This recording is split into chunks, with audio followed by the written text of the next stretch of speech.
Moviegoers, they got a scare this Easter weekend. In today's Monday Movie Musings, Matt Perrin tells us if this ghost story could conjure up a good review. Let's check it out. Welcome to another Monday. Apparently all the studios are afraid of Avengers Endgame opening next week because we saw the worst Easter weekend box office in almost 15 years. I could tell it was slim pickings when I looked at what was opening and really struggled to decide what to review. I almost jumped back a week to review Hellboy, but I'm still a little irked that they remade that when it didn't need to be remade. And according to Rotten Tomatoes, the rest of the world agrees with me.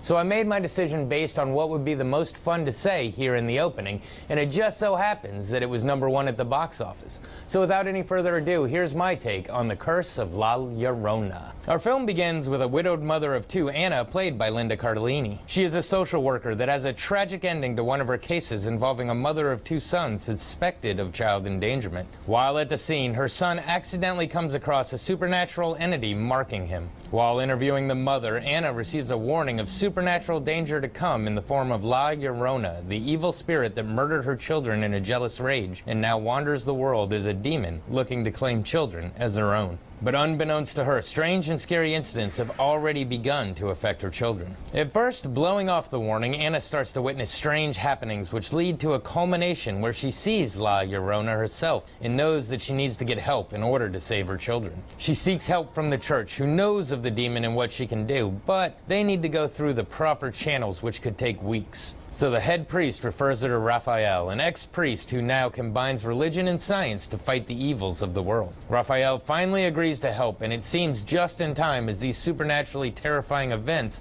continue to chase her children. As the movie progresses, we see Raphael arrive at the home, attempting everything he knows to banish the evil spirit. As the battle commences, we learn that there may be more behind this evil. We, as the audience, are on the edge of our seats as the tensions and scares build, and we wait to see exactly how this will play out, all the time expecting the worst. So, what to say about this one? First off, I was immediately taken right out of the movie when at the beginning the kids are watching Scooby-Doo with scenes that predominantly feature Velma. And Linda Cardellini, who is the mother and the main character, played Velma in both the live-action Scooby-Doo movies.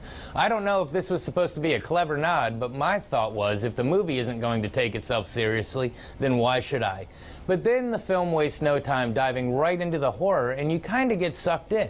My problem with it is that, yes, the tension gets well built, but all of the horror comes from jump scares, and I think that's the cheap trick used by horror movies that don't think they have a scary enough story. Fortunately or unfortunately, depending on how you look at it, a lot of these scares are given away in the trailers, so you are at least expecting them.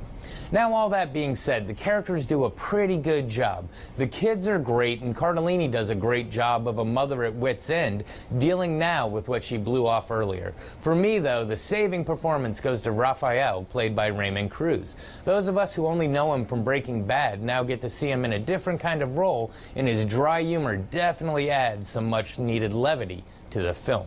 So if you are a big fan of the Conjuring universe, you should definitely give this one a look-see. If you can't stand the Conjuring universe, then this still isn't a bad one for at-home viewing, since it completely works as a standalone film. Just not the best horror movie I've seen recently.